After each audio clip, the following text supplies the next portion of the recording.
Thank you for everyone who is with us. I see we have lots of attendees jumping on and joining. So thank you very much. My name is Melissa Richard. I am the Communications Director for the City of West Fargo. And we are joined today by Dr. Paul Carson with NDSU. He's an infectious disease specialist. Since the coronavirus pandemic has started, the City of West Fargo has been recommending the recommendations of our public health organizations, Fargo Cass Public Health and North Dakota Department of Health, for those protection strategies such as wearing a mask, sanitizing, social distancing, staying home when you're sick. And Dr. Paul Carson has lots of great information to share on those items. So with that, I will hand it over to Dr. Paul Carson. After he's done presenting, we will go through the questions that were submitted before the event and give Dr. Carson a chance to walk us through that. Thank you. Thank you, Melissa. Good morning, everyone. Real pleasure to be with you. Melissa just asked that I address a little bit of the information that might help people make better decisions to protect themselves and their families, and address some of the current issues around COVID, the COVID pandemic, and how it's affecting us locally. I had a few prepared slides. I sort of go into teacher mode. I do a lot of teaching on this sort of thing. And I'll address a few of the questions that were sent to us beforehand in the body of the initial talk, and then try and get to most of the others that we can at the end of the formal slides that I want to share with you. So I'm going to just share my screen here. And Melissa, can you kind of give me the thumbs up that you can see that? Okay, great. All right. And I'm going to put that in presentation mode, make that a little easier to see. So just to give you a little start is a look at what the active cases are here. I'm sort of focusing on Cass County. And actually one of the first questions that was sent in was, are we in a second wave of the infection, or is this all still part of the first wave? And one of the questions was, if we're in a second wave, is it any different, and do we manage things any differently? And I think that's a good question. And this kind of shows the active cases in Cass County. That means the number of people who are actively infected and still in their infectious period by date. And you can kind of see in the first wave here that really was in May and the beginning of June,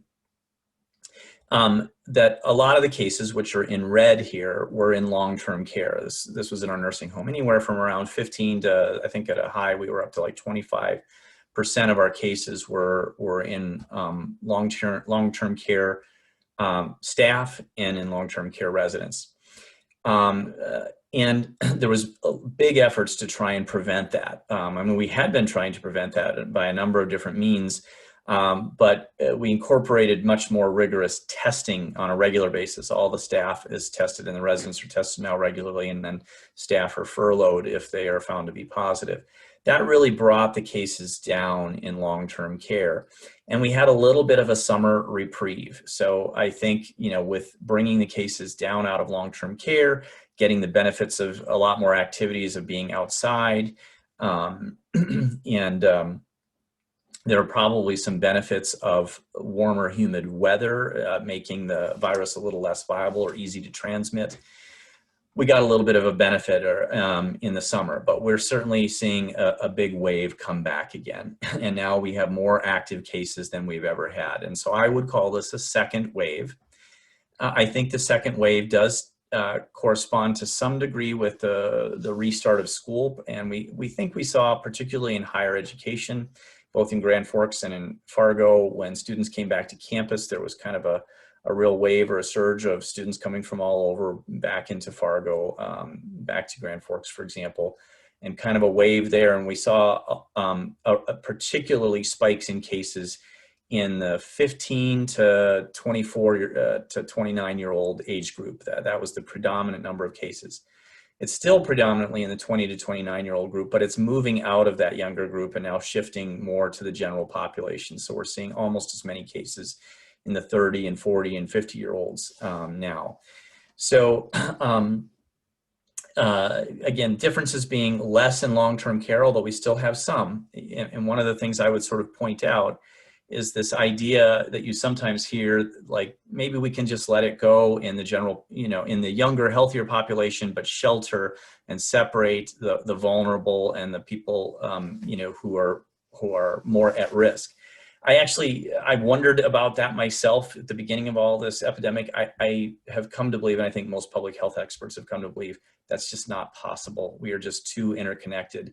The people who take care of the sick and the vulnerable and elderly are people out in the community, and they're the young and the healthy, and they're exposed from, their activities in the community, and, when they go to weddings and funerals, and when they go to their kids' soccer games, and when they go, to church, etc., they're exposed, and they bring that back in. And then the other thing to kind of recognize is that actually up to 47% of us on average by county have one or more conditions that put us at higher risk for a bad outcome. So things like diabetes, obesity, heart disease, lung disease, etc., put people at a higher risk for a more severe outcome. So I think the idea that we can somehow shelter away or protect the people who are more vulnerable and let it go in some way in the healthier population just is not a viable alternative. One of the other questions had to do with what parameters do I think it's important to look at. And so on the last slide, I think it's definitely important to look at active cases. I like to see this, if you want to compare from state to state, active cases per capita or per population.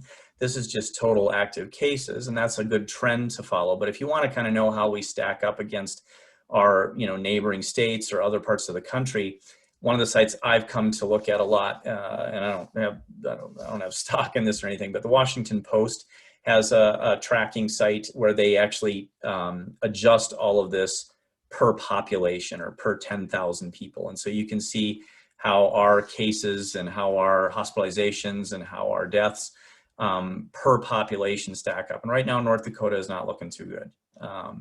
So we're one of the hot spots of the country for active cases. One of the other things that we can look at is percent positivity.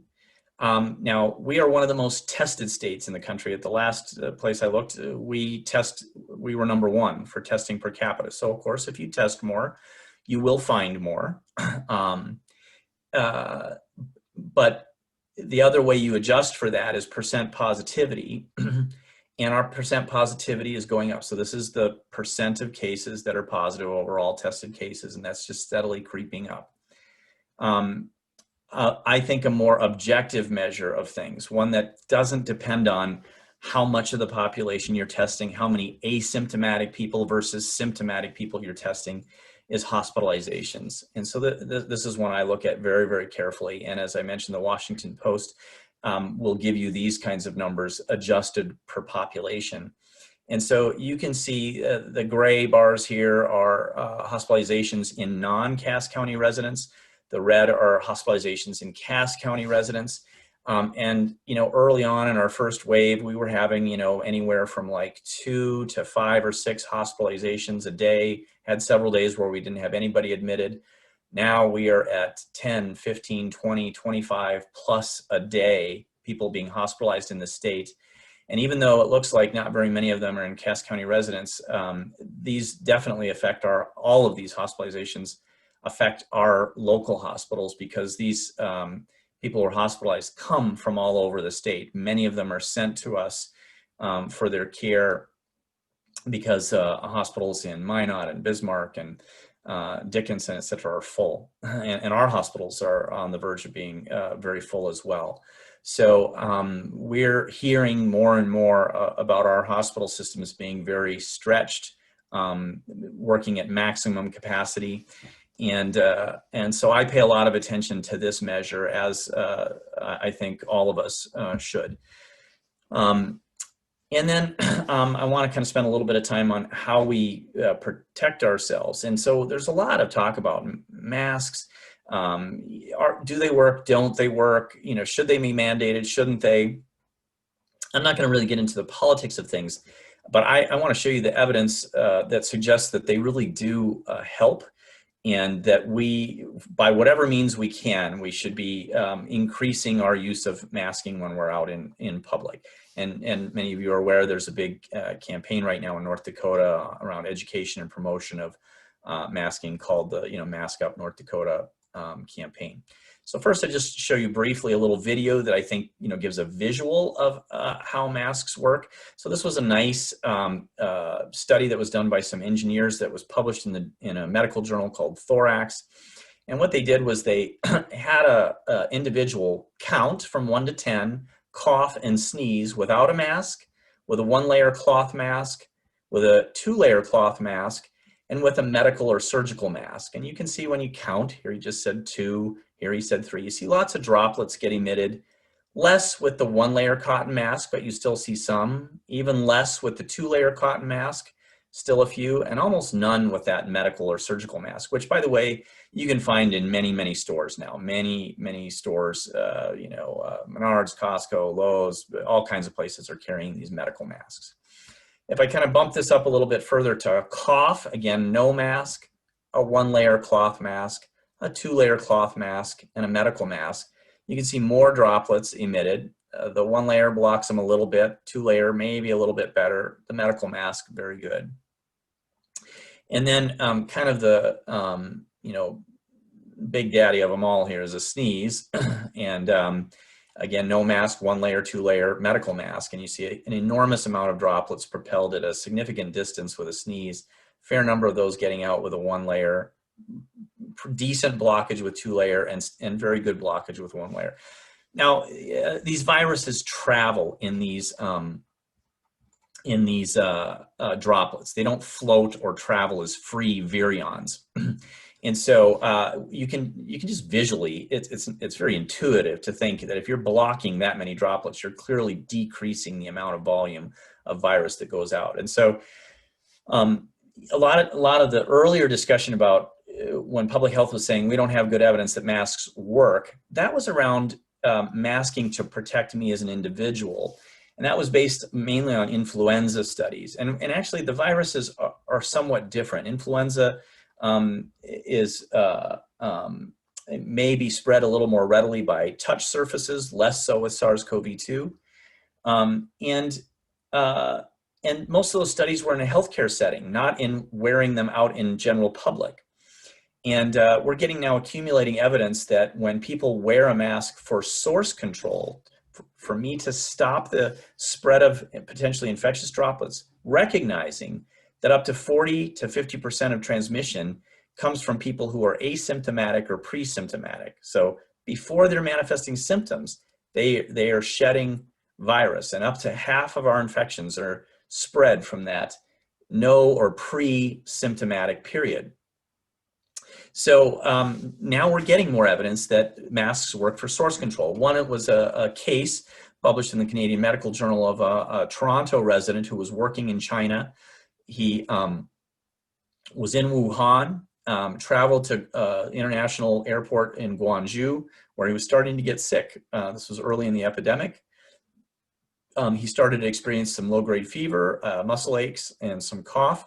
He decided to get on the plane anyway to fly back to Toronto. This was a 15-hour flight from Guangzhou to Toronto in a plane with 350 other passengers, and he was coughing and febrile and sick the entire time. So at the very beginning of his illness, where we consider people the most infectious, and he's symptomatic and he's coughing in a confined airspace with lots of people packed around him.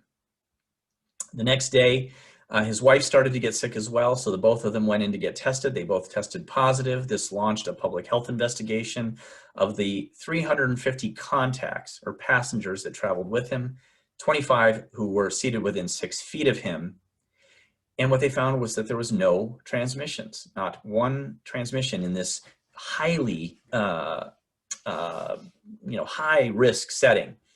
The caveat was that this gentleman wore a medical mask the entire time. He never took it off, even when he went to the bathroom. Similarly, there was a publication in Morbidity and Mortality Weekly about 2 hairdressers who were allowed to go back to work after the initial lockdowns in the state of Missouri.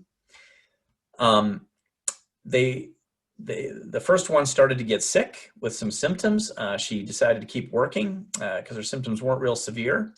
Then the hairdresser who worked right next to her got sick as well. She continued to work. The first one worked for 8 days with symptoms. The second one worked for 5 days with symptoms. And the second one got tested, was positive. That led the first one to get tested, was positive. That led to a public health investigation where they found 139 clients were exposed, again, in a pretty high-risk setting, face-to-face, cutting their hair, talking, a little bit of sniffles, coughing. And they tested most of these, and they followed all of them carefully for symptoms. No transmissions, again, not one. And the caveat here, again, is both the hairdresser and the clients were masked the entire time. So this up close, more than 15 minutes, talking, coughing, high risk setting, no transmissions. And then we're starting to get some actually better quality data. This is what we call a retrospective cohort study. This is a higher quality study that looked at households where somebody came home and was sick, and they looked at households where there was secondary transmission to the other members of the house, compared to the households where there was no transmissions to other family members. And they found that the households where the sick person masked, especially if they masked before their symptom onset, so they were in the habit of masking, there was a 79% reduction in transmission. And if they were in the habit of disinfecting their countertops and surfaces at least once a day with an alcohol or a bleach wipe, they had a 77% reduction in transmission in their household. Very strong, good evidence here. I'll share one other kind of interesting study and kind of a hypothesis that's been started to be generated. And this has come from a couple different things. And it comes from a little hamster model. This is actually a fake picture. They're not putting masks on hamsters, but it's to give the idea here of what the study did, which is they took hamsters, which actually you can infect, and they get pretty sick from SARS-CoV-2. And they took sick hamsters in a cage and put them next to well hamsters in another cage. And then they separated them, had airflow moving across from the sick cage to the well cage. And they separated those cages by the same material that we make masks out of versus a control group of hamsters where there was no cloth material between the cages. And in the no cloth, no mask material between the cages, nearly all the hamsters got sick. If they put the cloth material between the cages, 75% of the hamsters were protected. But the point of this, though, was that the 25% of the hamsters that did get infected with the cloth material between had much less severe illness. They fared much better than the control hamsters that got sort of the full dose, if you will. And there's actually a growing body of interest and speculation that masking, even if we do get infected, it lowers the amount of virus we take in, and that lower inoculum might give us a much less severe infection. So we sort of get kind of a low dose immunization, if you will, of the virus and less severe illness. And there's some observational data that supports this as well. So even if we do get sick, it might be that we get much less ill if it was, through a mask. And then we have some growing data that, masking efforts work. Florida, another very conservative state like ours, where the governor said, we're not going to do a mask mandate. They had a huge outbreak in the summer, in June and July. Same with a lot of the Sunbelt states, Arizona, Texas, California, big outbreaks there, and their healthcare systems were being absolutely stretched and stressed. And they did allow various cities and counties to put in various mask ordinances that did increase masking in several locations. They also did things like early bar closures and decreased restaurant capacity and pushing towards outdoor seating only. And they were able to bring their outbreak down, and they were very stressed. Their health care systems had almost no ICU beds left at one point in the state. And even a group like Goldman Sachs, which is really just concerned about the economy, they have a research group that looked at masking mandates. Now, here I think they make an assumption, which I'm not sure is right, that mandates garner acceptance. And we have some examples where that's not necessarily true. I've had some anecdotal discussions with folks from Montana and Wisconsin, where their outbreaks are taking off, and they've had mask mandates, but they're just not observed. Where we have like neighboring Minnesota, where they've had mask mandates, where I think for the most part it's pretty well observed.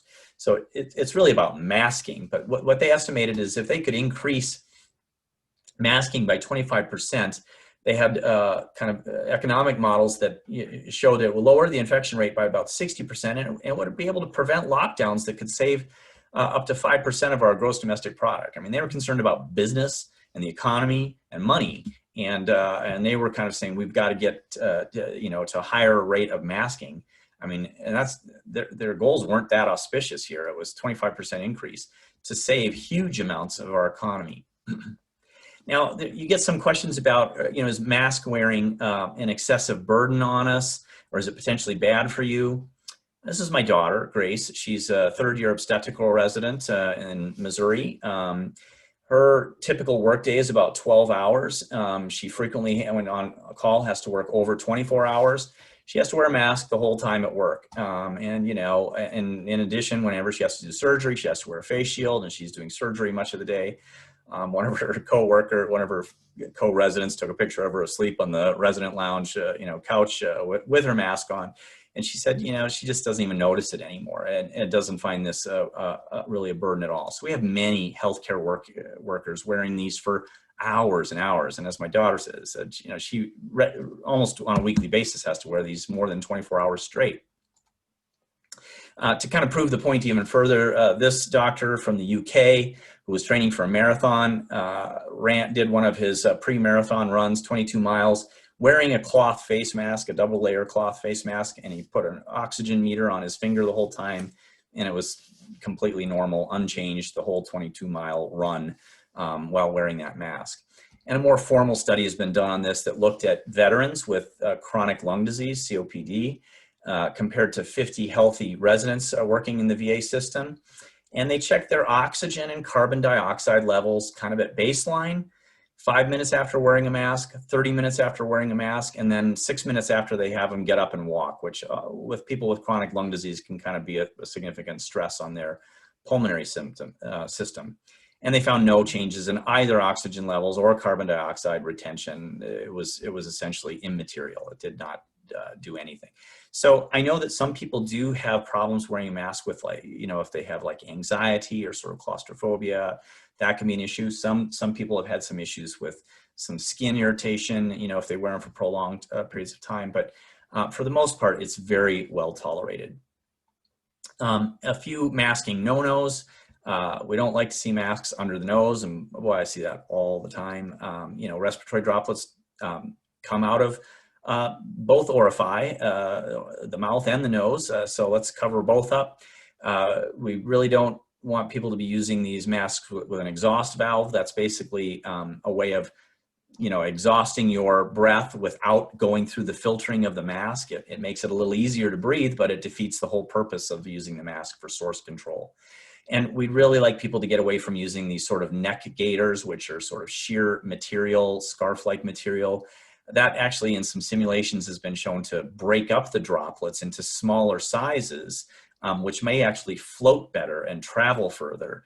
And it doesn't diminish the amount going out nearly as well. So you buy one of those medical masks that you can find everywhere now, or at least a double layer cotton mask.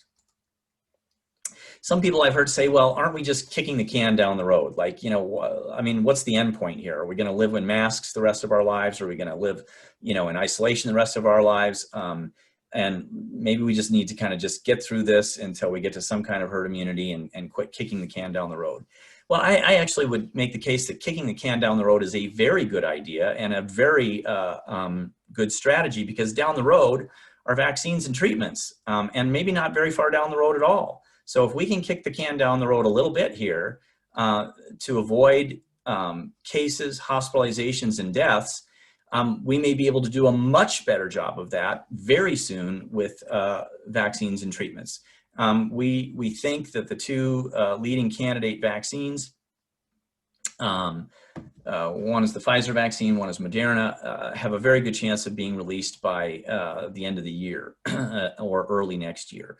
So in my view, kicking the can down the road by a few months, I'd even say I'm I'd say do as much as we can for maybe 6 months or more on the hope of getting these better vaccines and treatments. And there's a number of good treatments that are in the pipeline that are very close to being released as well. I'll just finish saying, get your flu shot. Let's not have respiratory season confounded by another serious respiratory illness. Not as deadly as SARS-CoV-2, but still serious nonetheless. I've been hearing reports that flu shots are way up this season, which makes me very happy. I encourage everyone to get theirs. October is really the best month, I think, to get it, because getting it about this time of year may give the longest protection when we move into flu season, which is typically peaking most often around February. So I'm gonna stop there and then go to some of the questions that were asked. And yes. Thank you, Dr. Carson. That was wonderful. We did when we announced this session with Dr. Carson, we asked for people to submit questions ahead of time, and we got quite a few. So thank you, everyone. And Dr. Carson has offered that he is available a little bit past 10:30, so we'll try to make it through those questions. The first question was really related to exercise and going to group exercise classes.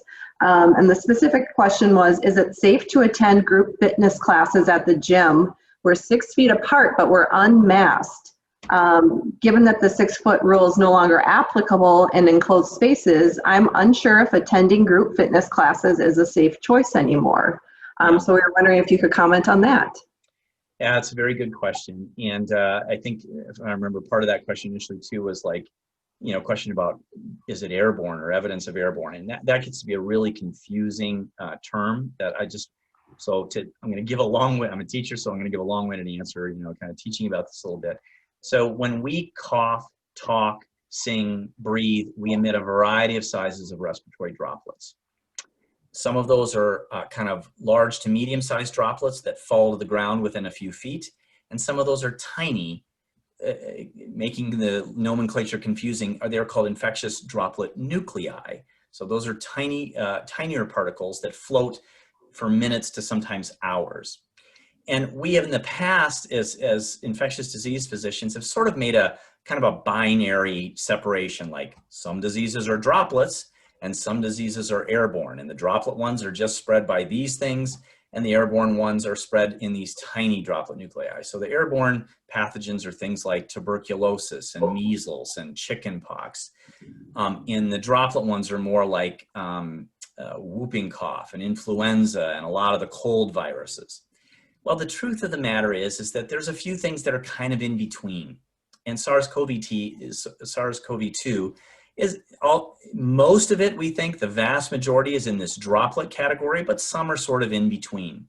And so you can see that the majority of transmissions, a successful transmission, is an adequate inoculum or volume of virus that I take in to induce an infection. And that can be from a large volume of virus by taking in a large volume of droplets, which is typically up close distance, which may be over a short amount of time. We typically say 15 minutes or more, closer than 6 feet. But we do see several outbreaks and examples where it may be a smaller volume of droplets, and the smaller size of droplets further away over a long amount of time. And things like exercise classes are potentially one of those. So early on, there was numerous outbreaks associated with like Zumba and Pilates classes. I think I would be very careful of those settings where it's in an enclosed room where you got a lot of people breathing hard and no one's wearing a mask.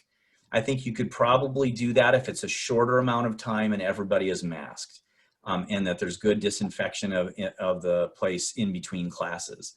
But if you're in an exercise class where it's like a lot of them are, an enclosed, relatively small exercise room, not very good ventilation, and nobody's masking, and you got people breathing hard, and you got an instructor, yelling and cheering you on to do, work harder, train faster, etc. That's not a good setting. So I would be very, very careful of that. Great. Another good question that came in, and I know certainly something that I have a hard time keeping track of, is the quarantine recommendations. There's recommendations for 14 days versus 24 days, some changes in school quarantine requirements. Can you talk a little bit about those quarantine recommendations and how they're structured? Sure. So one of the specific things that I saw in that quarantine question was like, gee, it seems like some people are getting 14 days and other people get up to 24 days. Why the variance? So the way quarantine works, first, just a couple definitions. Isolation means you pull somebody out, from kind of circulation, if you will, who's sick, who's infected. Quarantine is for people who aren't yet sick, but were exposed and might get infected. So we separate them because they might be incubating an infection and we don't want them to spread it further should they convert and get infected. So we think the incubation period of the virus is somewhere between 2 to 14 days. We're actually doing some research with some other people to try and better define that. We'd love to be able to say that it's shorter than that 14 days. But for now, the working definition is up to 14 days. So that quarantine starts from the last day of exposure. So the person who was asking, like, how can it be 24 days for some people? Well, if you're living in a house with somebody who got sick and you really can't separate well from them and you have ongoing exposure, they, in their isolation, are considered infectious for 10 days. They're sick, they're spreading the virus. We consider their infectious period for 10 days. So the last day of exposure is at the end of their 10 days for other people in the house. That's when their quarantine starts. So that's 14 days on top of their family member or household members, 10 days. That's kind of the worst case scenario. Ideally, if you've got somebody sick in your home, you can physically separate them so that you're not exposed anymore. They live in the basement, you live in the upper floor, and if you're in any shared space, it's always with both people masked. That would prevent you being considered that day being a potential contact. Probably some of the other questions that have come about is the recent changes in North Dakota's guidance around not calling a contact, not deeming someone a contact if both members were masked. I was part of those discussions, and a number of people in public health. There was a lot of debate around that. We felt that the evidence is mounting that masking, especially if both parties are masked, does provide pretty good protection. And in fact, in healthcare, healthcare workers who we consider an essential worker, if they were exposed where both the patient and the healthcare worker were masked, that healthcare worker can continue to work, monitoring their own symptoms, being very, very careful, and masking the entire time. And that's what we're saying is maybe we can do that in the general population. That's understandably a bit controversial. The hope was that this would, further incentivize people to wear masks, which we think is the best strategy. If we could get masking uptake higher, that we could lower transmission with that, and that might incentivize that further, because quite frankly, the volume of infections we have right now, relying on contact tracing and testing and quarantine is tough. I think those are very important measures, but we are at such numbers now that that's being stretched and stressed. So we really are looking for ways to get the masking uptake increased. When we talk about contact tracing and the testing, I know there's lots of questions about what is the value of that process. When I think about tracking, in my mind, I'm thinking about we're just benchmarking to see if we're being successful or not with our measures, but I've heard a lot of people refer to it as an actual prevention strategy. So can you talk a little bit about why the testing and the tracing is so important? Yeah. So these are traditional public health measures to control outbreaks and epidemics. They go back centuries. This goes back to the time of the plague in the 14th and 15th century.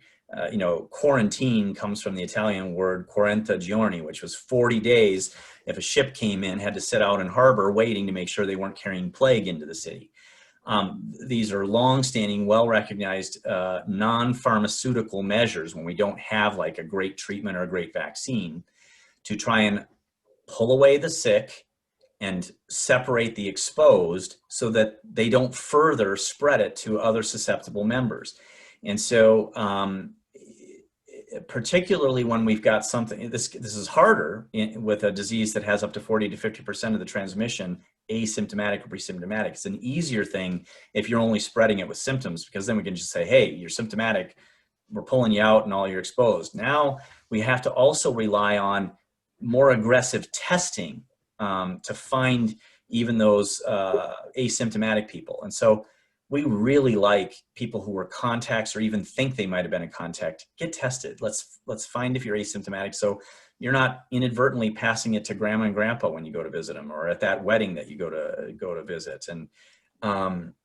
And there is good evidence that it works. It's not perfect. It can't find everybody because of this asymptomatic and pre-symptomatic. So all these measures are kind of like Swiss cheese layered on top of each other. You know, some things will get through one hole, but you hopefully have another layer that stops at, you know, at the next hole. And if you get enough layers, all the holes are covered up. So testing, case finding, contact tracing, isolation, quarantine, masking, physical, you know, separation. All these are layers on top of each other that hopefully stop, you know, no holes from all lining up and letting it get through. Great. Well, we've gone over time, and I know you were able to stay with us a little bit longer. So I want to wrap up with one question that hopefully will encapsulate the rest of the questions that we received. A lot of them were about kids in school and the new processes that were going to happen. One asked if we should be protecting ourselves any differently. So if you could just give us a rundown of what we personally can do to protect ourselves, and a list of maybe supplies that we want to make sure we always have available, and then the trusted local sources that you would recommend that people continue to watch in case those things change. So three-part question. Yeah. So I saw that there was lots of questions about school, and I probably would have told Melissa if it was going to be a bunch of stuff about school, I'd say, I'm not going to join you, because I've successfully managed to stay off of most of the task forces around getting back to school. It's very tough, very, very tough. And just realize everybody around the country is struggling with you. I would encourage people to please be charitable with one another, with your teachers, with your principals, with your superintendents, because I assure you, no one has the right answer on this. In the research literature, everybody is saying we just don't have data yet to say what's the right thing to do here. And we are clearly balancing a set of harms and a set of goods.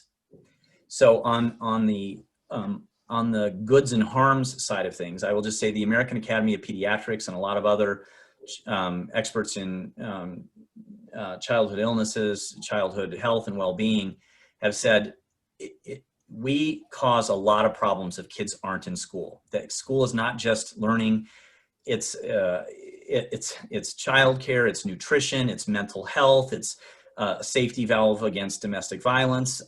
It's a plethora of things that when we take kids out of school, there are harms to children. And there's studies that in the spring, when that happened in Europe and in the United States, we were seeing harms in children that aren't in school. We're balancing that against the potential harms of people being in group and congregate settings, which is where viruses are spread. So we're trying to find some balance. And whether that's cohorting all in person, whether that's hybrid, whether that's virtual, we don't know which way that teeter-totter of balancing those harms and goods is going to be best optimized. So my first admonition is be charitable, be patient. Everybody's trying to experiment with this, and there is a gigantic national experiment going on with hybrid, virtual, all in, and nobody has the right answer on this.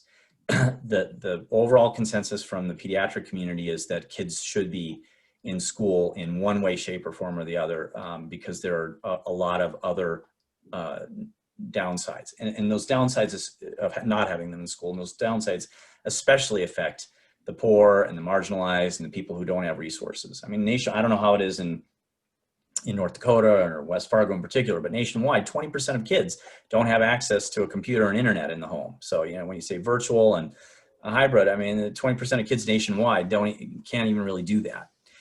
Now, I will just, some principles here, you know, children as a source of spread, question mark is still out on this.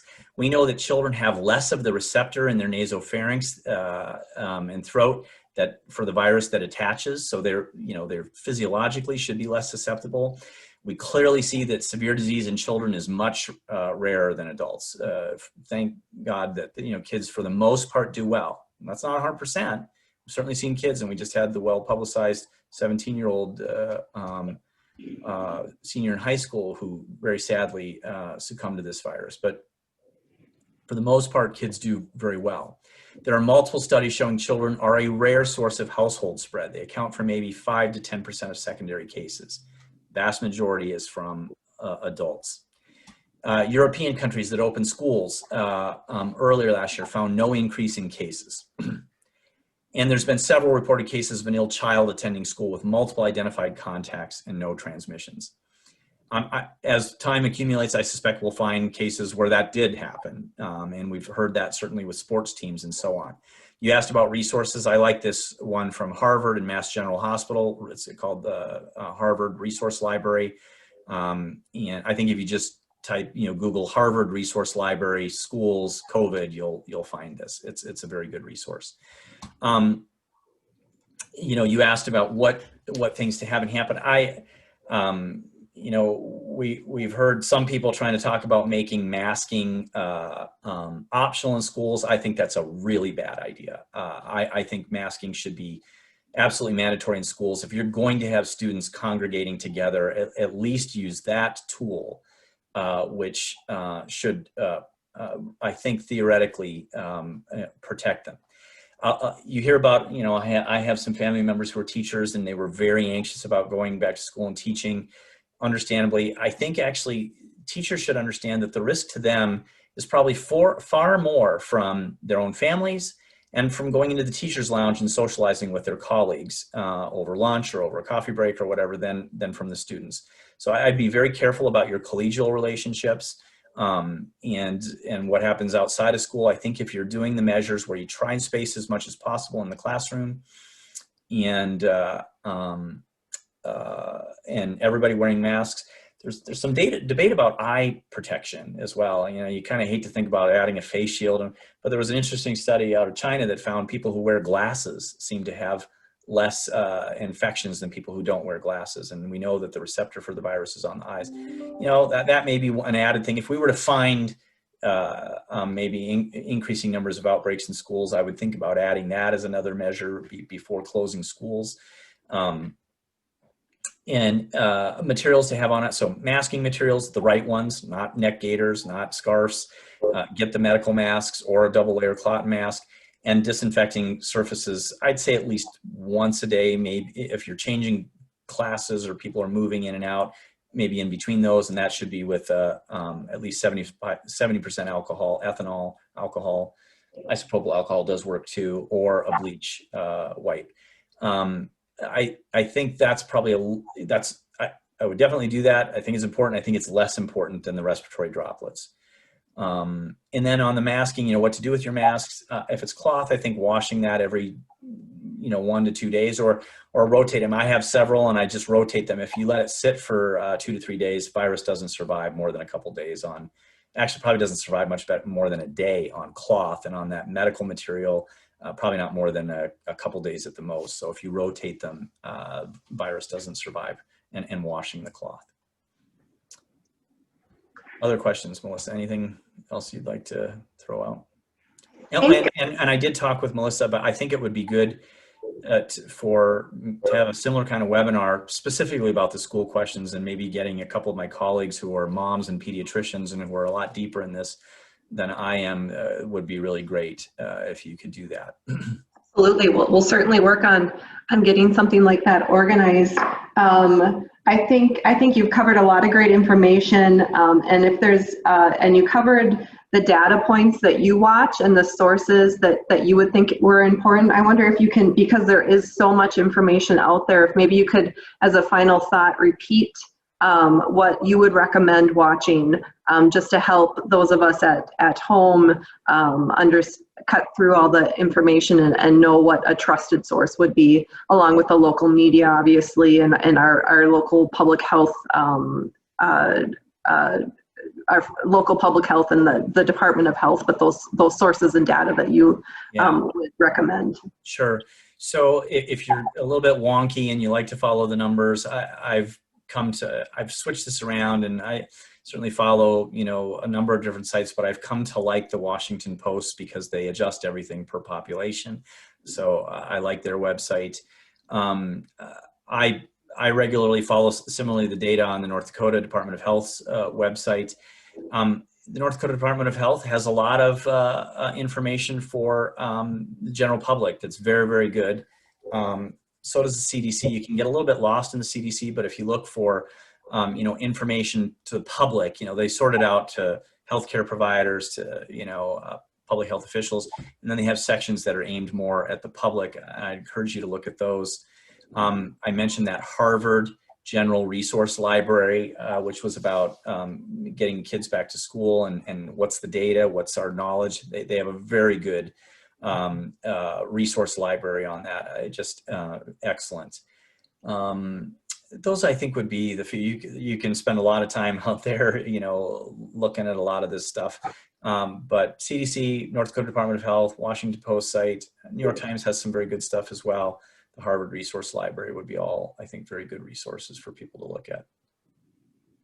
Great. Well, Dr. Carson, I just want to thank you for your time and all this information. I also like to thank you for your time on the Red River Valley Task Force that the City of West Fargo is also participating in with a number of other organizations. I know you guys are working hard to take a look at what's happening locally and what we can do, so we really appreciate that. We will be saving this webinar and posting it on our website for those of you that would like to go back and check it out. And highly encourage you, if you do have follow-up questions, maybe start with FargoCast Public Health and then go from there. And unfortunately, we can't answer all the questions in today's time, but keep asking questions of those trusted sources and try to get that information. All right. Well, thank you, Dr. Carson, again. We appreciate it. Yep. Thank you, Melissa. Have a good day and stay well. Yep. Everyone have a great Friday. Bye-bye.